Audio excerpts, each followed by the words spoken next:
ever worried that you might be the cool kid? You wear the latest fashions on top of all the trends? Or have you ever worried you were too much in the mainstream? Always so generic, more normal than your friends? Well, we've devised a test to put to rest your fears.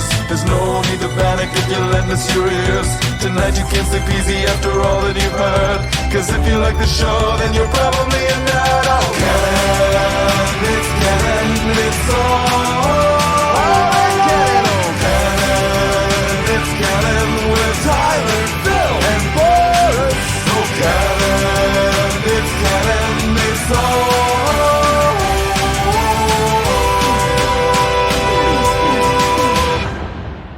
in Canon.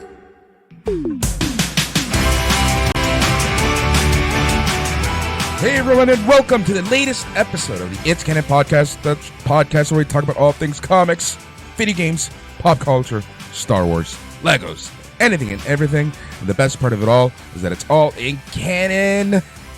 We're your hosts. I'm Boris, and as always, I am joined by Phil.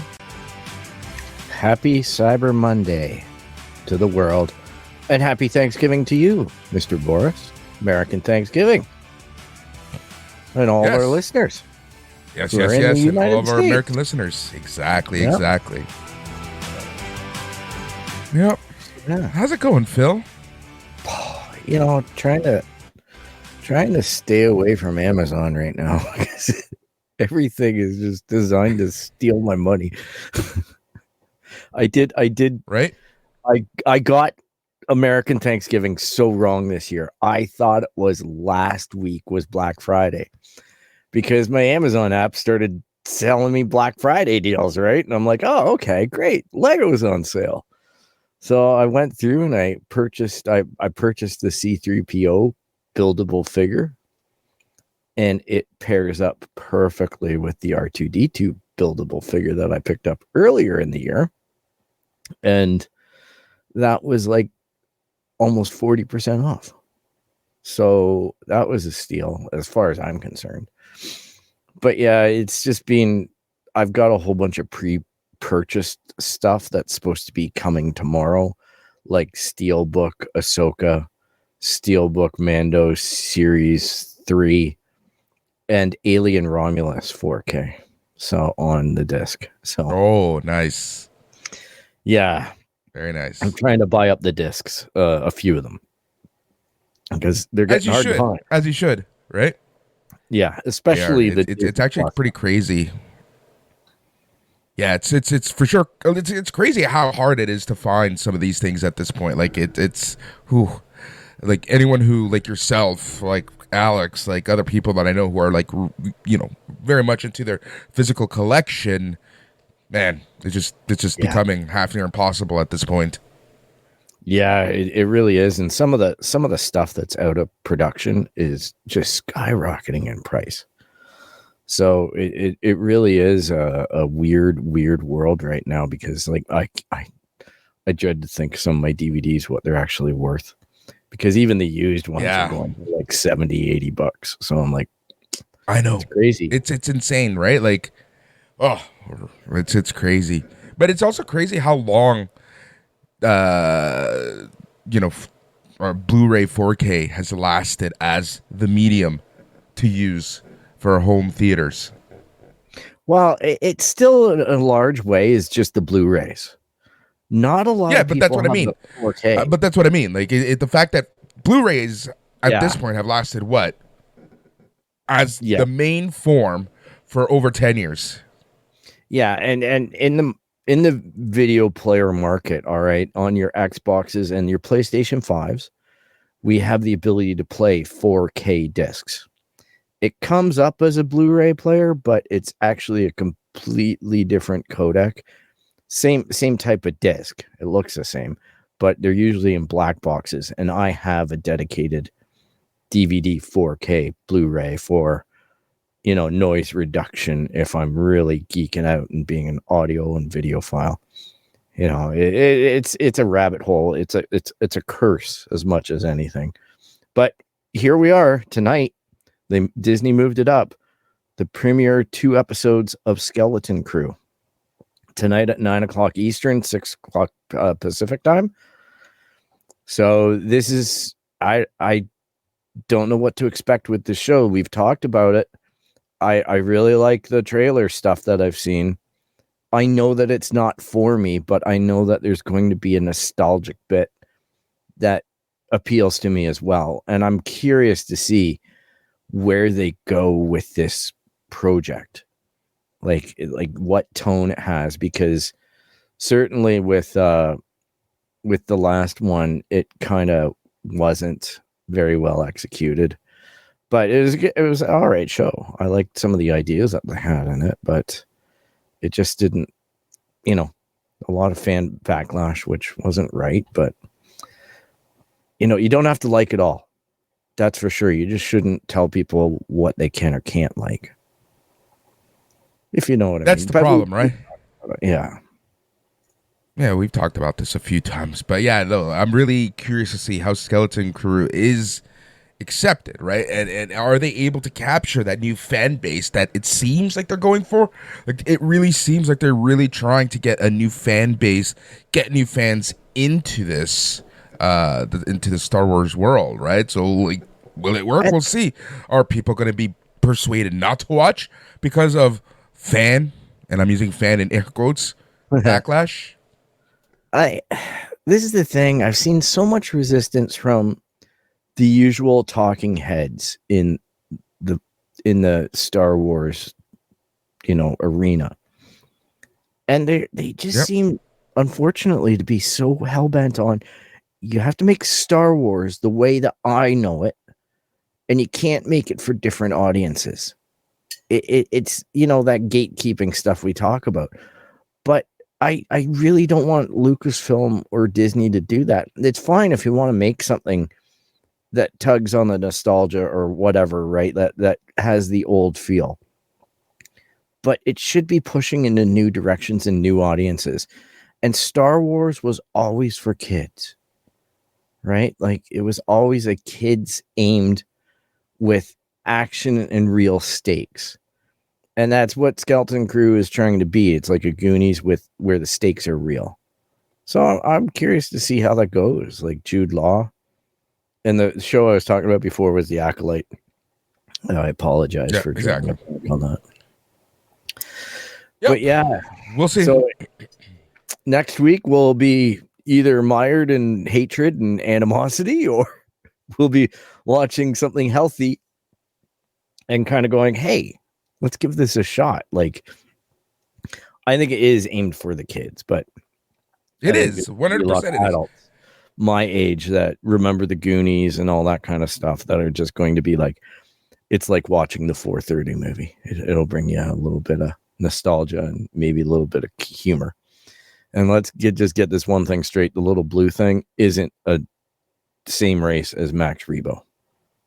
It's actually a different alien race, because apparently, despite the action figure having legs and arms, apparently the things that Max Rebo plays the keyboard are his feet with that race. His feet. It just blows my mind how much people care about this stuff. Yeah. I know it's some of the details is like just kill me. Like I understand the details are important. I really do. But the details that some of the more toxic fandom take things, it's just like, guys, have fun with it. Like, yeah, I'm not saying like don't. Yeah. I'm not giving Disney the open door to just break canon and stuff, but like, yeah, it's supposed to be fun. It was the whole argument in The Acolyte that Al Kundi or whatever the guy's name was, the Jedi with the big head. He couldn't have known that there was a Sith. He never knew in The Acolyte, but so many of those fans said, this is breaking canon, you can't do it. I'm like, actually, they played it so perfectly into canon that it made his statements in The Phantom Menace even more poignant. But, that's the issue, is that they don't give it time to breathe. They don't give it air, and they don't think about it, in that way of getting to the movie and then realizing that the show actually reinforced a lot of what happened in the movie. That's exactly it, right? Then you have But Ewok. well, whatever. We didn't light the forest moon on fire with Ewok Adventure. Remember? It was, hey, look, I'm a kid. Exactly. I get more Star Wars on TV. Yeah. So we'll see exactly where that goes. The Acolyte premiering basically by the time that we're done recording this episode is done and dusted.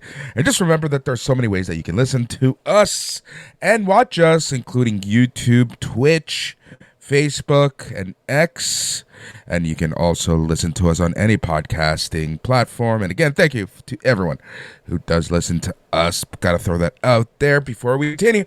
Yeah, man. So over the past few weeks, I've been seeing more and more. There's Microsoft is spending a lot of money on social media on their "This is an Xbox" ad, and I wanted to bring this up just for a couple reasons. And number one, it solidifies what you and I have been talking about for the past 5 years at least, and that is the console war is over. By that I mean I think Microsoft has officially, internally and now externally to the consumer, really showing us what they think and what the future of the Xbox is, and that is a live gaming service as opposed to hardware. Yeah, they created Stadia. Yeah. I'm Well, we sorry. knew this was gonna happen. Like, we've been saying this as soon as the cloud stuff started. Yeah, I personally, as an Xbox fan, I have all the consoles, so I don't have anything parked in any one arena or anything. I'm completely open to people just enjoying video games, but having the console is kind of fun.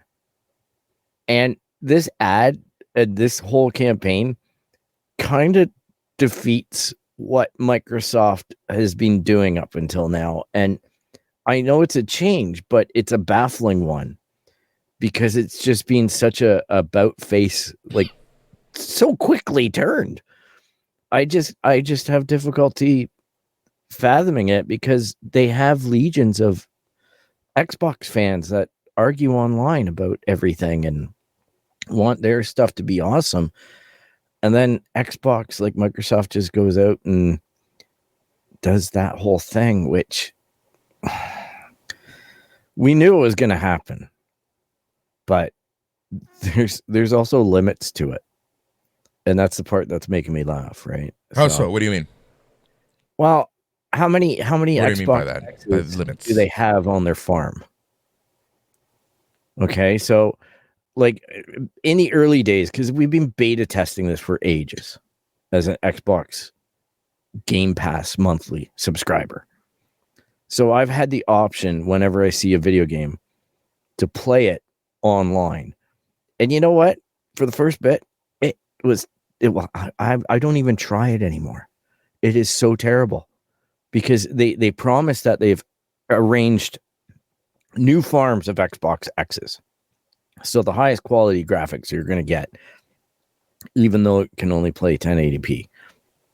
But it's still, you're getting an Xbox Series X in a server farm. And I don't know how many instances they have. Like, look at how many times they get killed with a launch like Diablo 4.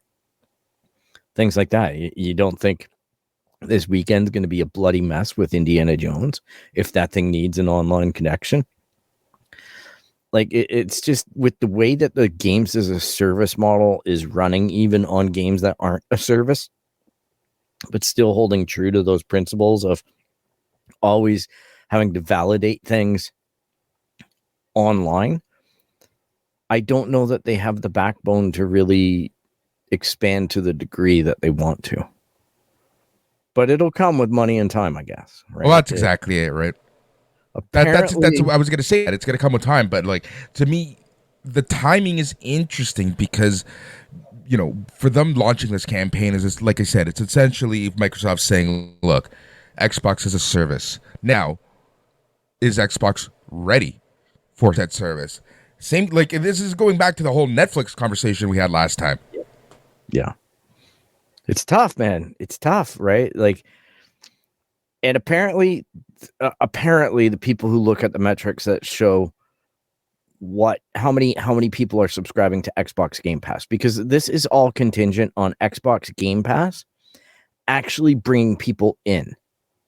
Like, their whole discussion about this is so dependent on Game Pass, and they're not making the money that they thought they would be. But now, because of Call of Duty 6 billion or whatever number it is now, because of Call of Duty, they are seeing the numbers turn. The Game Pass numbers are starting to increase. So good on them for brandishing, the big hit, but as well, they're being very aggressive behind closed doors, according to the rumor mill, about getting some of their first party titles like Forza Horizon 5, etc. I'm going to insert Halo here, probably onto the PlayStation platform to get the money out of the PlayStation players, which makes sense. And they are driving, because now Microsoft wants their investment back on the billions of dollars that they've spent acquiring all these companies. It's insane. And by the way, same can be said for Sony, right? Like, both Microsoft. Yeah. Sorry, go ahead. Oh, by the way, 343 Industries rebranded itself in our absence to Halo Studios, and they are abandoning their first party engine and migrating the Halo games over to Unreal 5, because apparently that was part of the problem with 343, and they ditched the 343 name because they felt it was the name that basically turned Halo to crap. 343 Studios. Yeah, it hurt them, right? It's a branding thing, right? It's a fan thing. Yeah. Yep, that's exactly it. The interesting part about that for me more is the fact that they're using an open platform like Unreal. And for me, that just shows that, it's okay, cool. It's there, but it also means that you're opening yourselves up as a studio to cuts, because you don't need XYZ developers for first party platforms. I think they had a major brain drain. And the problem is that when you have a proprietary engine, you have to train them when they get onboarded. And I don't think that training curve was easy, right? So that means that they're always in the pocket on development. So by going to this, it just means that they can onboard or even source out content creation and just say, okay, X company, you're going to make this new online platform thing for Halo for multiplayer. You're going to expand that and just do it using this. And then they can do it.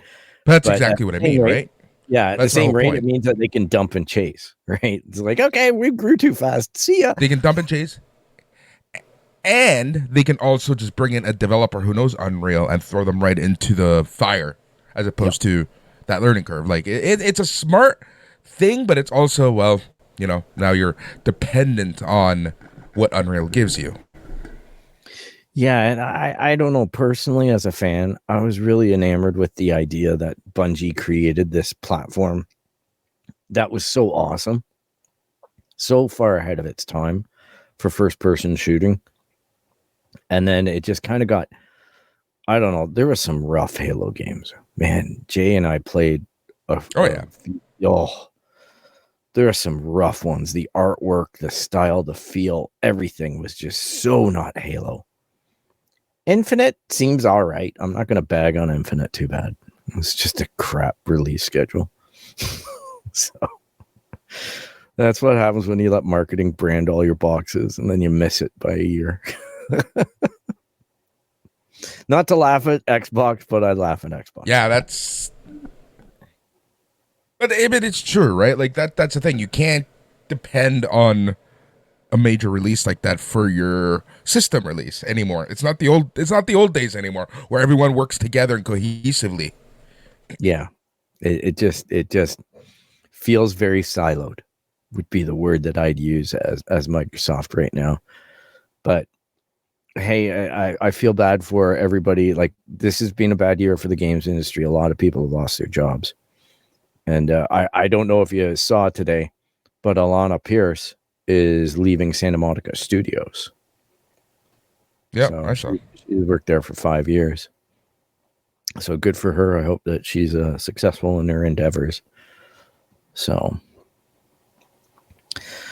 but yeah, it's this. Oh, the gaming world is weird right now. That's for sure. It is. It really is, and it's kind of scary, right? Like the pressures, because people have noticed how much money video games actually bring in. And I think what's really making it harder and harder is that you're not going to see too many independent studios anymore, right? Like they might release one game and then they're going to be bought out by either Microsoft or Sony. That race is just is insane right now, and I think that's hurting the video game industry as a whole. Yeah, and then look at the fact that this really got to me because I was thinking about it. I saw a podcast or a show talking about this, and I'd never really considered it too much. But 20 years ago, they wanted you to buy a game. They spent all their money on advertising just to get you to buy the disc, put the disc in your computer or your console, play the crap out of it, and then they'd make the game as difficult as possible to get you to stick with it and not be able to finish it in a weekend. So it was discouraging going to Blockbuster Video and renting it. Now, the art of the game is to make you play it for years.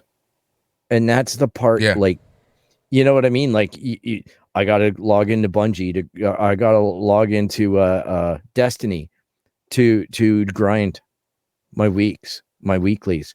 I log in every day to Forza Horizon 5 to do my dailies. And then Thursday nights, me and my buddy Mike, we go online and we finish the week in one night. And that's our thing. And I'm just like, yeah, I've never thought about how much I've changed in the way I play a video game, because now it's maybe that's why I don't game as much as I used to. 100%. Right? Because games aren't fun when they're just dragging out and there's no, like, that's why games like The Last of Us are popular and whatnot, the single player games, because they're more like, here's a contained story, work with these elements, master them, and we'll give you a great cinematic ending. Instead of, okay, let's go on PvP battle. Like, I never really thought about it. No, that's exactly it. That's Oh no, 100%, right? It's all about like the events, like whatever's going on, the seasons, especially for live games, right? Like it's a totally different beast nowadays, and that's why personally I do love games like Last of Us and things like that. You know, the standalone games, because, well, I can play at my own pace. There's a standalone story. I'll be done the game in about a month, depending on how much I game, and you know, that's it. Cool. I agree. It's flipped a switch for me where I'm like, I got to be more thoughtful about what I purchase and what I game, because like even the Crew Motorfest. All right, I bought it. I bought it on both consoles, to be honest. I was a bad boy. And I bought the deluxe edition on both consoles because I was really, you know me, I was really into the which one plays better, blah, blah, blah, blah, blah. And the thing that I like about the PS5 is the controller. The controller every time is like, oh, this is awesome. And then every time I go back to the Xbox, I'm like, I missed the controller on the PlayStation 5. But anyhow, I did that. I got the year one pass. I've played the game probably 6 times between the two consoles. Not going to lie. I finished the Donut Media thing because James Humphrey was in it and he makes me laugh. Now it's year 2 and they want another $40. I hemmed and hawed, looked at this year 2 pass. And then it was like, why am I going to waste $40 on a pass that makes it Need for Speed? Just so I can explore a new island in Hawaii when I haven't logged more than 20 hours on this. Like, is that smart? No. Stop thinking like that, man. Right? It's like, no, I'll save my hard-earned money.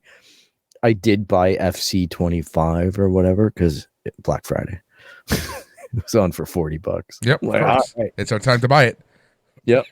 That's you and I. It's time to get it. So makes me laugh. Just the game industry is funny, and you know, I guess FC25 is a great example of a game that can work both ways.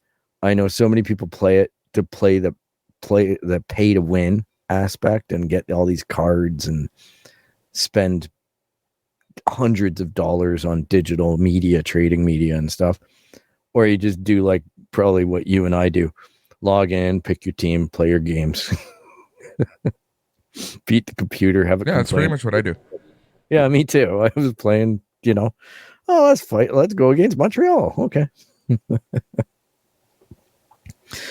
But yeah. Yeah, that's pretty much what I do. I'm not into the whole card game and all that. Like, it's just too much. It's too much. Like, I see people spending thousands and thousands of dollars. I don't know them personally, but just online, right? Like, I just don't know how. I can't justify that. I think I tried playing that thing once, and they were giving you free packs and stuff. And I'm like, this is just ridiculous, because you even have to sign them to contracts and stuff. So even the digital players you acquire for your team, at least in that version, you didn't really have the rights to do much with them, only for a limited time, you know? And I was just like, yeah, this is kind of stupid. I don't really want to do this. I just want to play, pick my team. Oh, for sure. Out who we're playing next week, and then just go and play that game. Which, just in the sports world, it's interesting. John I'm just kind of gone. Yeah, I know. I saw. I think it was a save face. I think something is coming down, so they kind of went ahead of the game before and let him resign. Let him go before he gets fired and blah blah blah blah blah. Oh yeah, but I think we're far from drone gate with that. It's completely the drone stuff. We know that. Oh, 100%. Like the government and everybody's like asking questions now, and the funding and everything like that. So you know that it's an eventuality that he's going to be put in the hot seat, and he's going to get a FIFA suspension.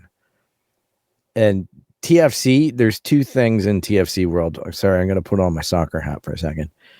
You know, there's the drone gate, but then there's the fact that we don't have a lame duck CEO.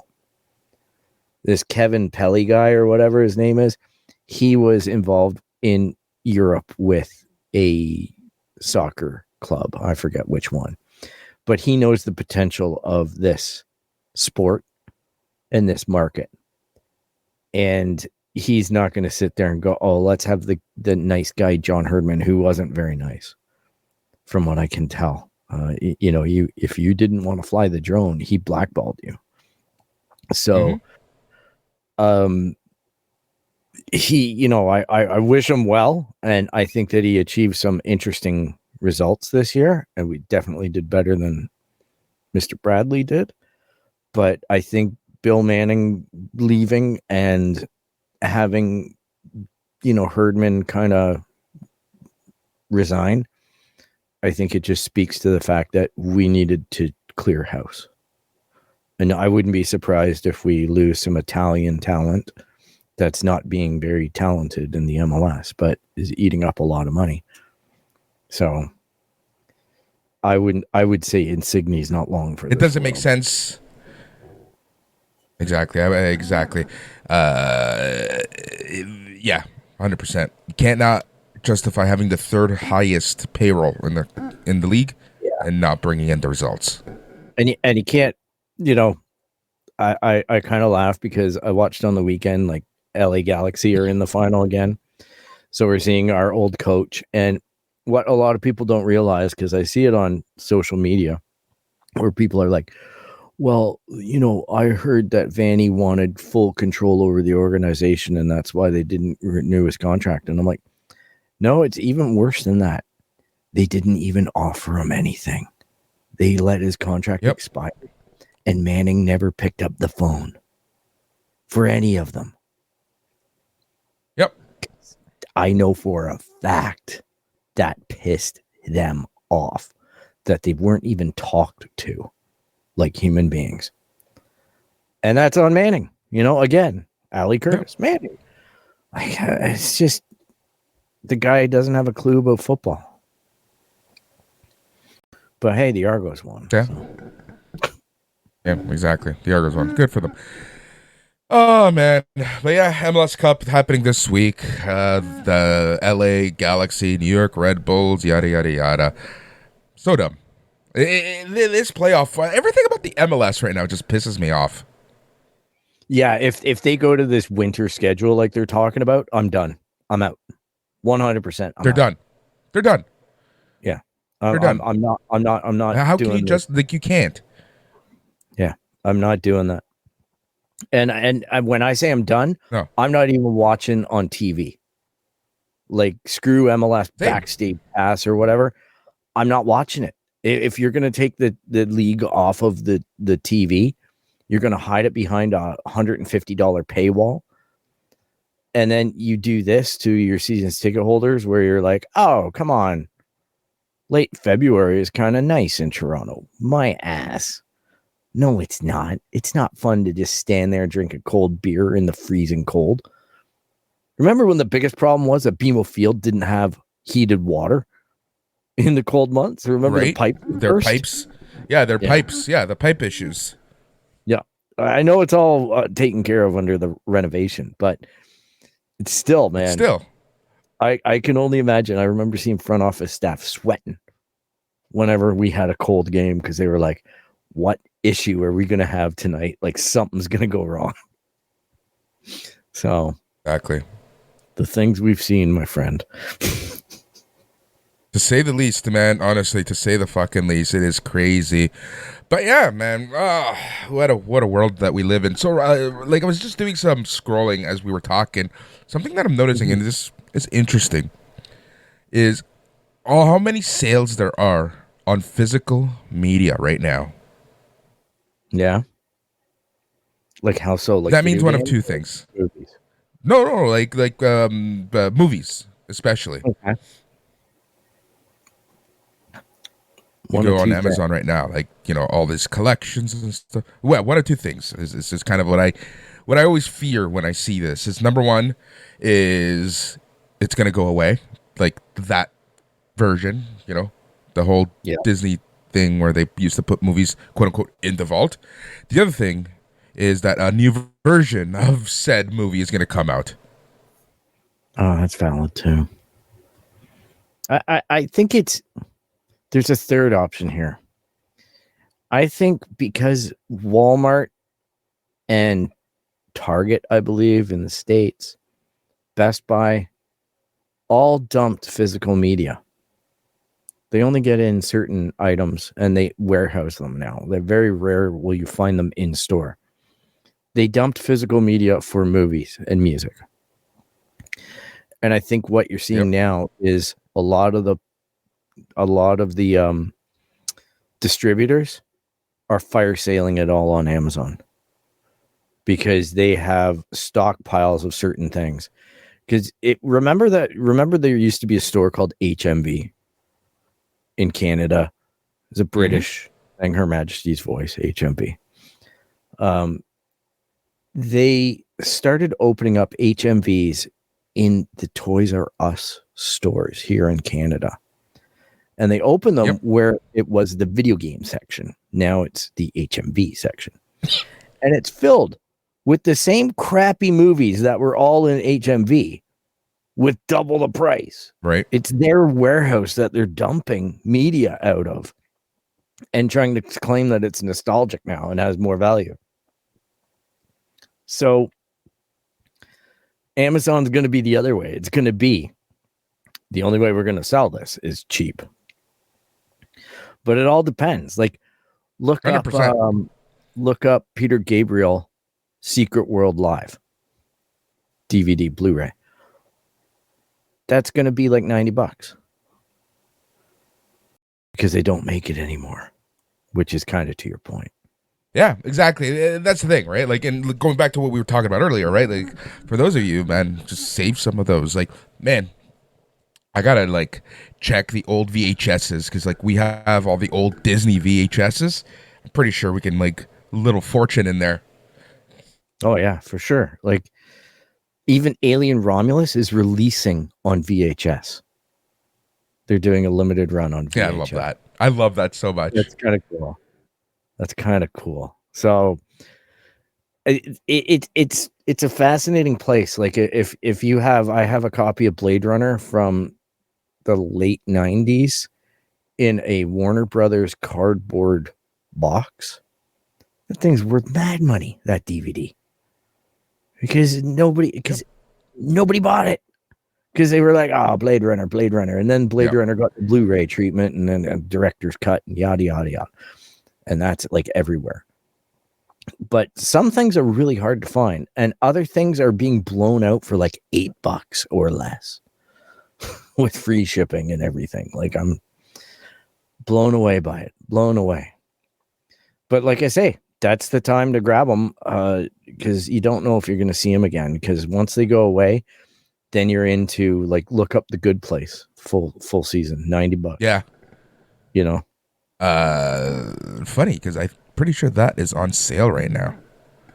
I swear I saw that as I was scrolling. Heck. Yeah, Good Place. It's on Black Friday discount right now. $37.50. Down, it's about 50% from its 70. This is all American for the record. Oh, okay. Yeah, you Americans.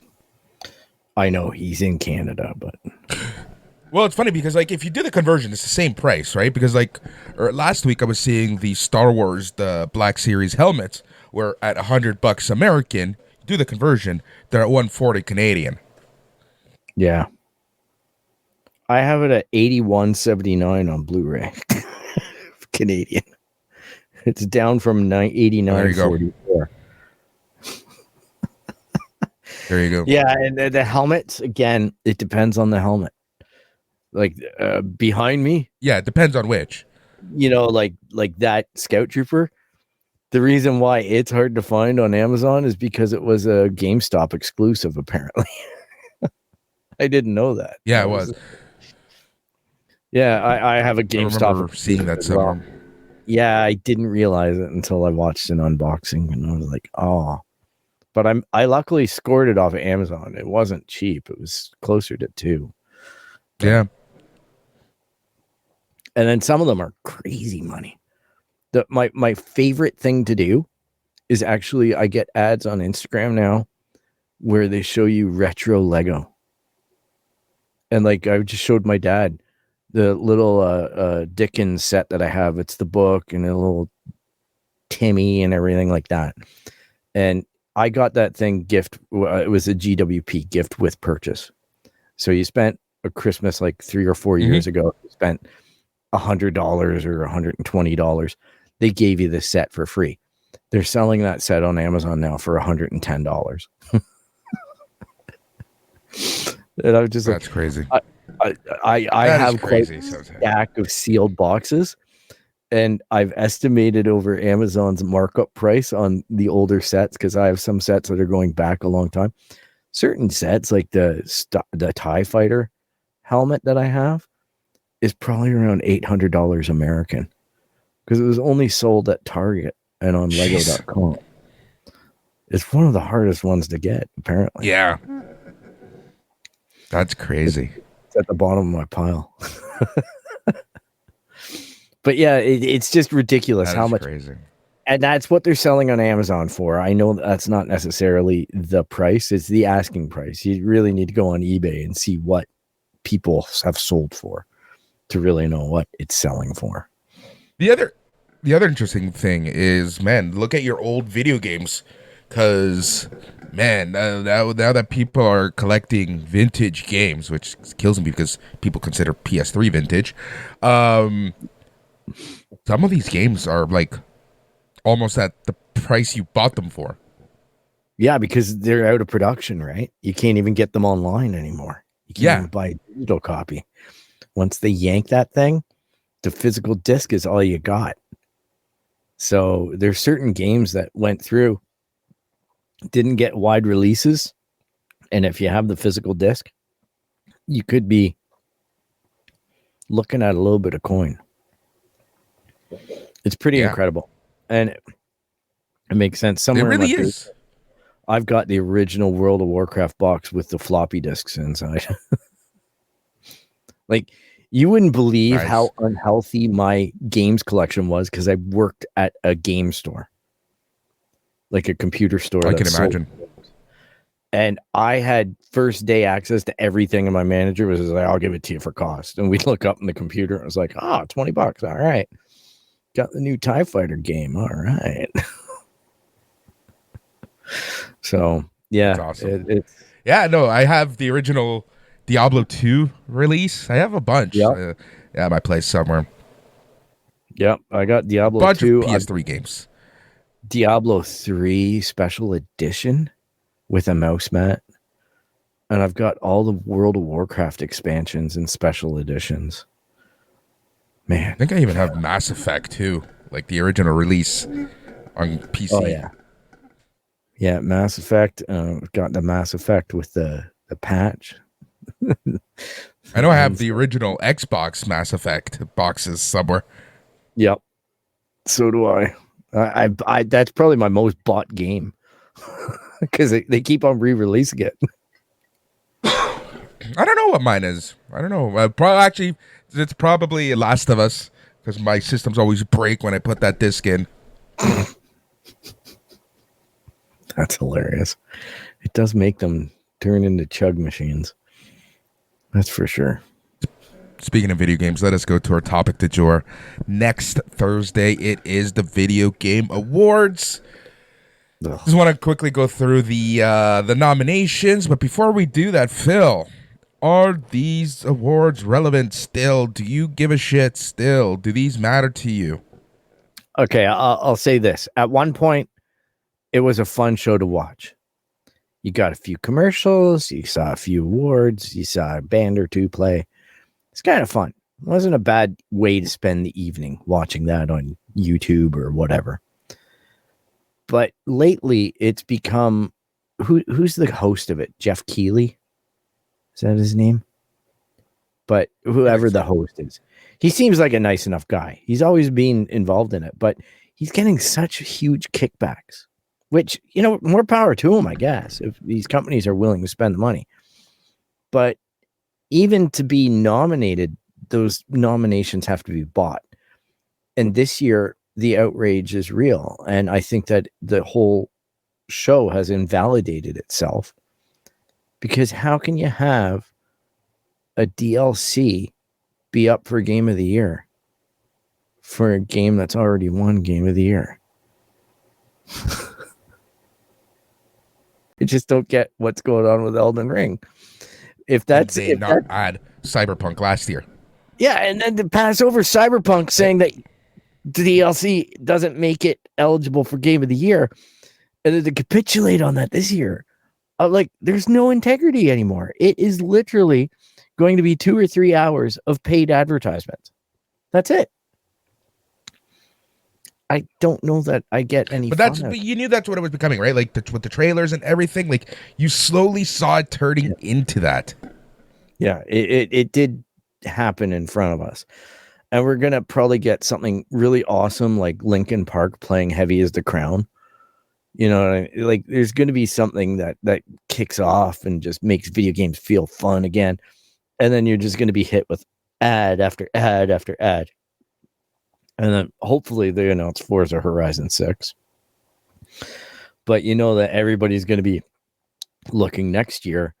What do you think? Do you think we're going to see anything special? I think that most will get a good trailer for GTA 6, which is going to win Game of the Year next year. I think we will. And if it releases in 2025, guaranteed. There's no contest. It's just done. It's just done. But I don't really know anything about the nominations. I just heard that one. All right, let's and I'm like, quickly go through the nominations. All right.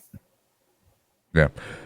I think we're fucking being the internet here right now. All right, so I'm gonna skip best esports team and best esports athlete. Don't really give a shit about that. Let's talk about the video games. Best esports game, Counter-Strike 2, Dota 2, League of Legends, Mobile Legends, Bang Bang, and Valorant. Wow. That hasn't changed for 5 years. That list. Do you want me to pick one that I think is going to win? Like, that's a bag of shit. Oh, I know it. I know. Like, Counter-Strike. It really is. I It really used to. fucking is. Oh. That's just embarrassing. I'm sorry. That's a shameful list. What? It just shows how little that industry has tried to change. I know. And good, if it's your type of game, I'm not taking It away hasn't your at joy. all, and that's the funniest part. Yeah, I'm not trying to gatekeep it. I'm just saying it's not a genre that I'm really into, and it just doesn't really seem like it changes much. Like Exactly. that, but maybe that's what the players want. And if it's what the players want, I know it's all about the online challenge and the PvP. Good on you. As you get older, you start to lose those skills.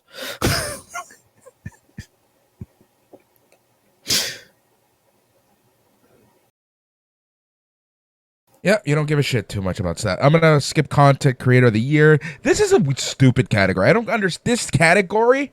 What gets to me about this next category is that it's a bot category. You know that it's gonna lead to a trailer for the winner, and that's the most anticipated game. You get Death Stranding 2, Ghost of Yode, Grand Theft Auto 6, Metroid Prime 4, and Monster Hunter Wilds. I know exactly where GTA 6 trailer will go. Right? Yeah, that's not even sporting. Like, how do you judge like this? I just don't understand. How do you judge a game that's not even out? Category. Most Exactly. awesome toenail fungus for next year. I just don't get it. All right. Best. Sorry, we're old men multiplayer. here. Call of Duty Black Ops. Yeah, no. Best multiplayer. Call of Duty Black Ops 6, Helldivers 2, Super Mario Party Jamboree, Tekken 8, and Warhammer 40,000 Space Marines 2. I hope it's Space Marines. I'd really like Space Marine to win that. Because that's been, or like Helldivers 2, but the backlash was real on that. Like people really turned on that game. Sony screwed up, right? By marrying it with that PlayStation thing. They did. They killed the golden goose there. They had a live service game and they crapped it out because they were obtuse. So I don't think that that's going to really stand a chance.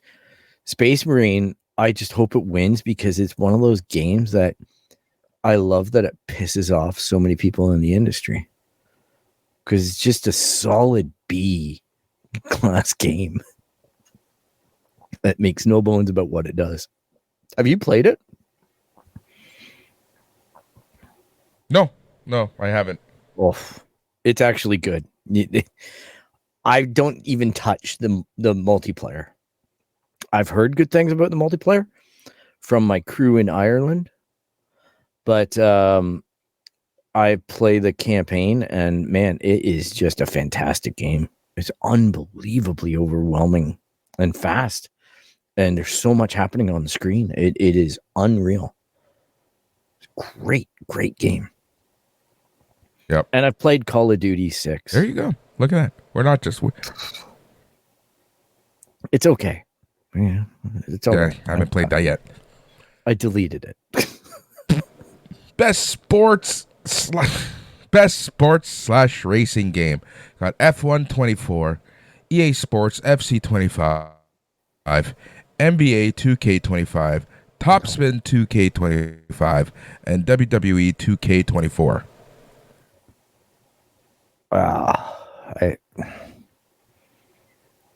But that is a very uninspiring list. I really don't want 2K games to get anywhere near an award because they have destroyed that NBA title with all of their stupid marketing moves. You have 3 2K games and 2 EA games. So, yeah, I'm just, wow. Just wow. Just wow. I would have maybe put, WRC in there. Is it WRC one of them? It would be EA. No, it's too bad. I would have put that in there. No, because that's a solid game. That's a solid game. Codemasters, RIP, Codemasters, but they just got bought out by EA and started developing World Rally under them. Mm-hmm. I'd pick that, but maybe for me personally, I'd pick FC 25 because I like footy. So I don't want 2K to get anything. All right, best sim strategy game: Age of Mythology Retold, Frostpunk 2, Kunitsugami, Man or Lords, and Unicorn Overlord. Oof. Got nothing on that. I can't believe you could pronounce it. Right. What was the first one? Age of Mythology. Age of Mythology. Yeah, I heard good things about that, so I'll pick that. Same. That's the only one I've really heard anything about, to be honest. Yeah, well, it's that list. Yeah. Here's an interesting one that I think, I'll be very interested to kind of see where this goes. Best family game. You got Astrobot, Princess Peach Showtime, Super Mario Party Jamboree, The Legend of Zelda, Echoes of Wisdom, and The Plucky Squire. I hope it's Astrobot. I've seen a lot of great reviews about Astrobot, like shocking shockingly good reviews, saying that it's as good as Mario in many ways. Like it's just got that je ne sais quoi.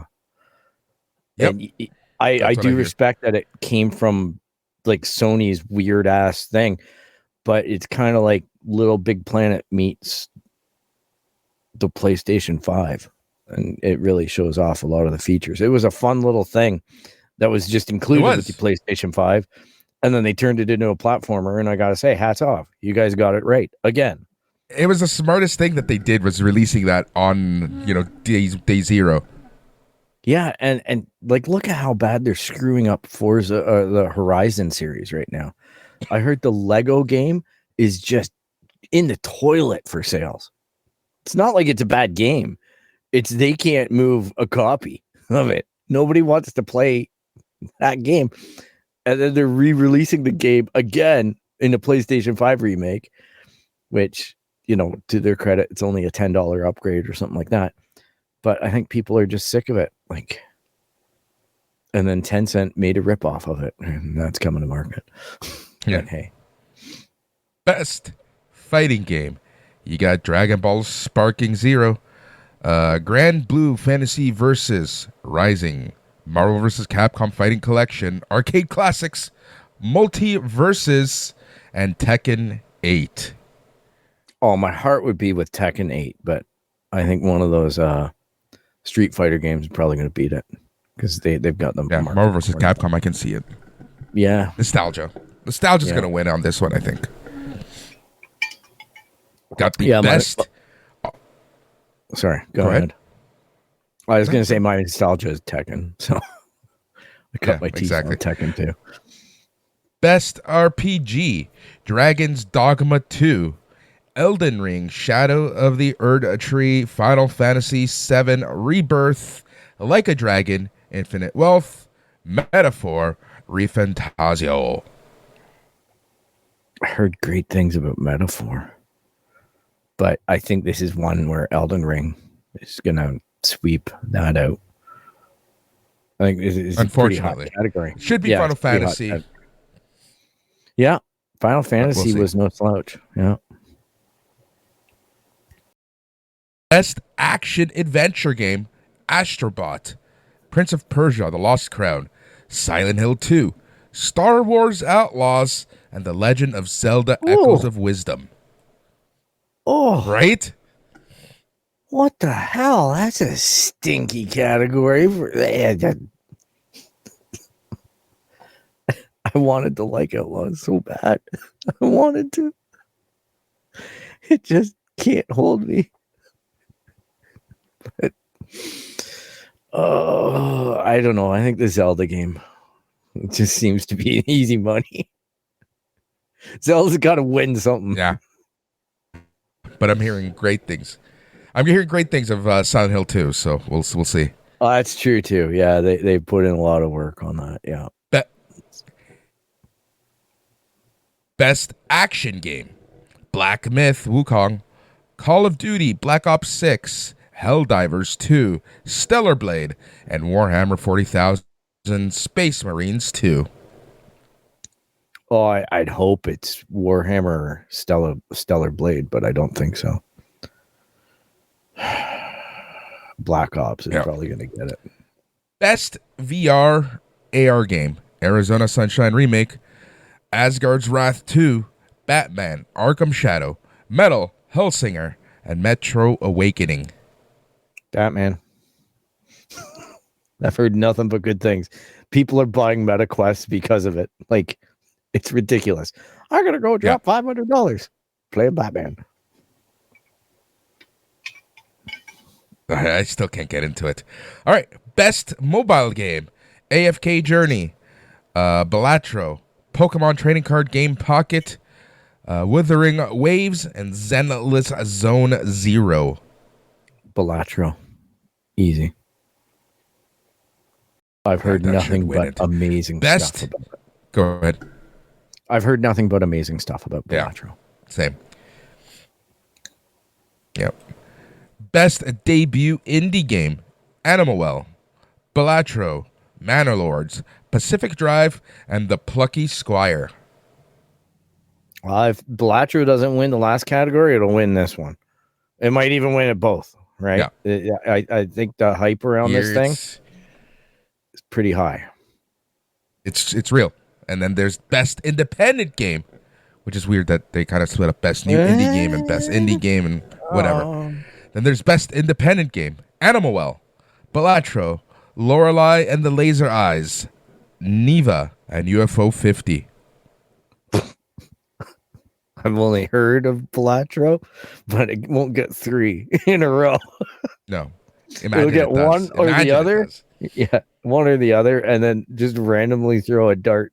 And then we'll get whoever doesn't get that other category. I don't even know what this category even means.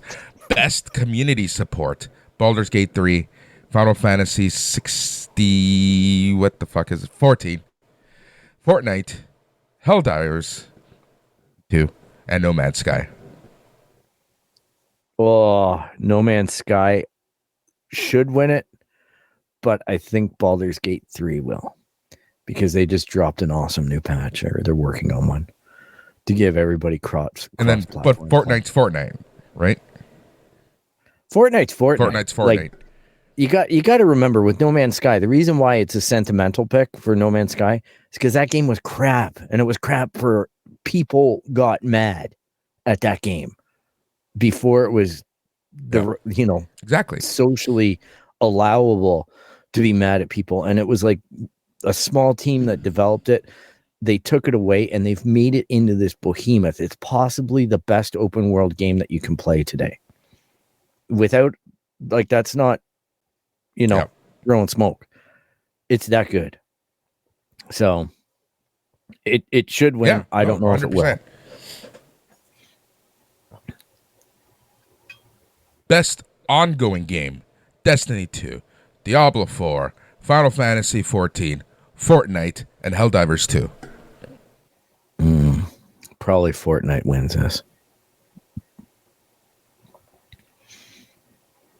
I just think the audience. We got Games for Impact. Yeah, exactly. Got Games for Impact. No idea what that means. Indica, Neva, Life is Strange, Double Exposure, Sensua's Saga, Hellblade 2, Tales of Kenzira, and Closer the Distance. In the couch. I don't know. I really can't pick out of those. Maybe Hellblade 2. I don't know. Yeah. I thought I played. Here's a good one. I like this category. Okay. Right? Innovation and accessibility. Call of Duty Black Ops 6, Diablo 4, Dragon Age, The Veilguard, Prince of Persia, The Lost Crown, and Star Wars Outlaws. Oh, you know what? One of those will. It's a great category. You're right. It might even be Outlaws that gets this, but it's. I think congratulate Outlaws is going to win this one. Yeah, I congratulate the games industry on making games more accessible. And it's great that there's 5 contestants here, and there's probably a lot more. But this was something 2 or 3 years ago that was really not a thing. You had, subtitles on or off. Now I get the ability. About a lot, but now I get the ability to change the subtitles, change the background that they're on, increase the contrast, everything. Like, and I'm like, for a guy with vision that's being wonky sometimes, it's great. And friends who are colorblind, to have the variety of options that a lot of these games give, and then even disabled players, and just some of the stuff that Xbox has done to get controllers that can be adapted for disabled gamers and whatnot. Fantastic stuff. Yep. You got Best Performance, Brianna White, Final Fantasy VII, Rebirth. Hannah Tell, Life is Strange, Double Exposure. Humberly Gonzalez, Star Wars Outlaws. Luke Roberts, Silent Hill 2. And Melina Jurgens, Swena's Saga Hellblade 2. I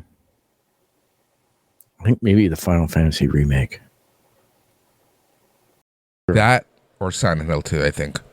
Or Silent Hill 2. Yeah, you're right. I heard so much good stuff about that too. Here's a good one. Yeah. Best Audio Design, Astrobot, Call of Duty Black Ops 6, Final Fantasy VII Rebirth, Senua's Saga Hellblade 2, and Silent Hill 2. I think this one has to go to Silent Hill. With Probably. Just that old school creepiness, sounds, and blah, blah, blah, blah, right?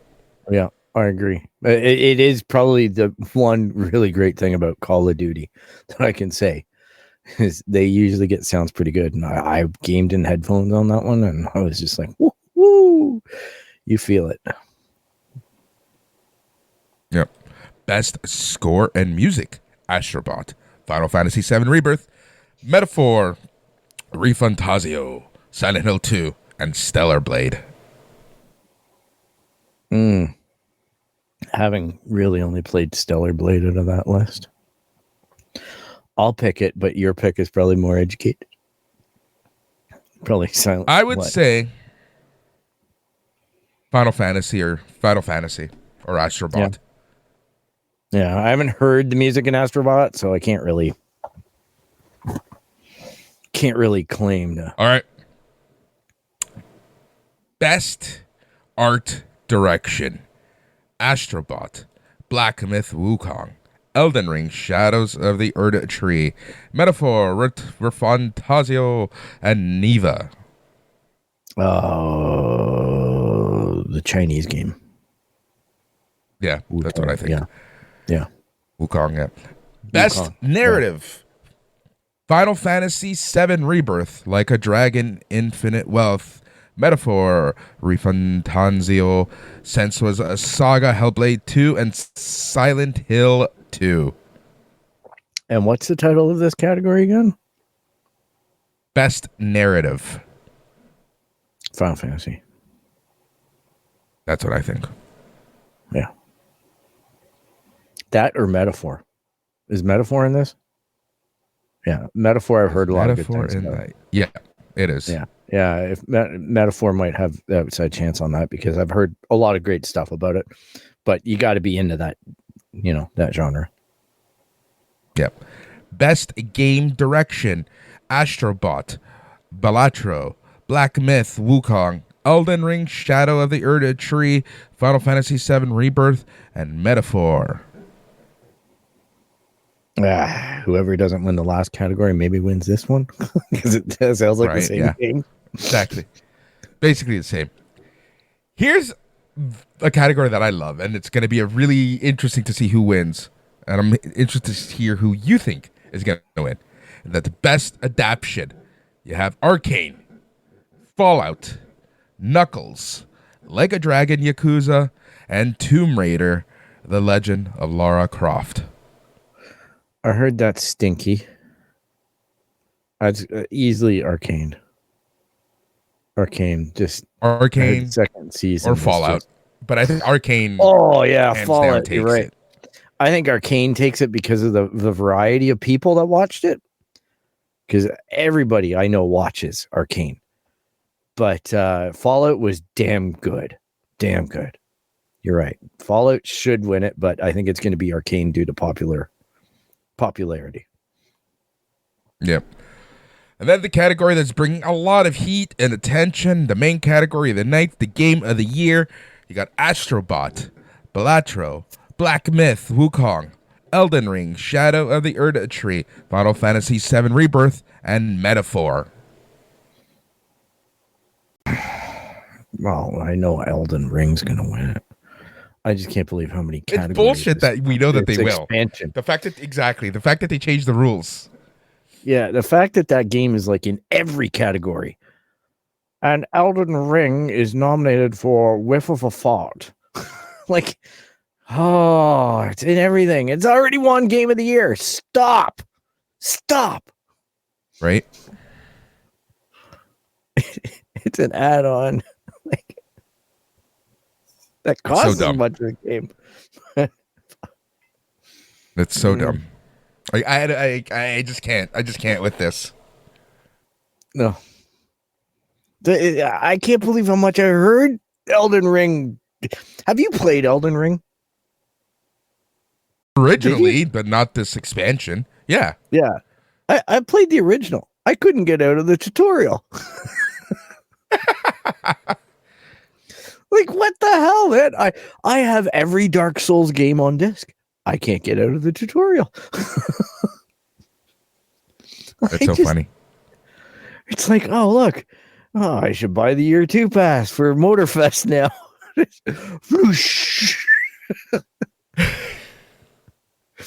Yeah. I picked up that's the game. Just for cheap, but fuck. Oh. Yeah, I did too. It was like really cheap, like $20 or something like that. Yeah. Right after it came out. So that is the Game Awards 2024. We'll talk about it in a couple weeks with the winners, and we'll probably rant a little bit. Probably an old man rant that you're going to be getting at that point. If you haven't had enough of an old man rant as it goes so far this episode. Oh, we can get more. Oh, man. Well, the two old men here, me older than him, would like to tell you can visit our website at www.aplusproductions.com. You can find us on all the social feeds, even Blue Sky if you want to find us. It is Canon Podcast. Well, we're not there yet on Blue Sky, but Boris and I are. Yeah, we are. You can email us at show@itscanonpodcast.com. And anywhere where you find, podcasts, you're going to find us. You've already found us. Tell your friends. Leave a rate and review. Let everybody know. The It's Canon Podcast is a fun one to listen to if you want to hear two old guys moan about how old they are. And just remember, everybody, do not to shit to the bed. And give a realistic view on pop culture. Exactly. Yeah, it's realistic. That's what, that's what I do enjoy what we do, is we give a realistic view. Exactly. Yeah. We All call right. it like we see it. It is time for us to go. It is time for us to watch some Star Wars. So that's what we're going to do. We're going to go watch some TV. We're going to catch up on things. And we're going to be back next Monday here on the It's Canon Podcast. On behalf of Phil and myself, take care, good night, and goodbye.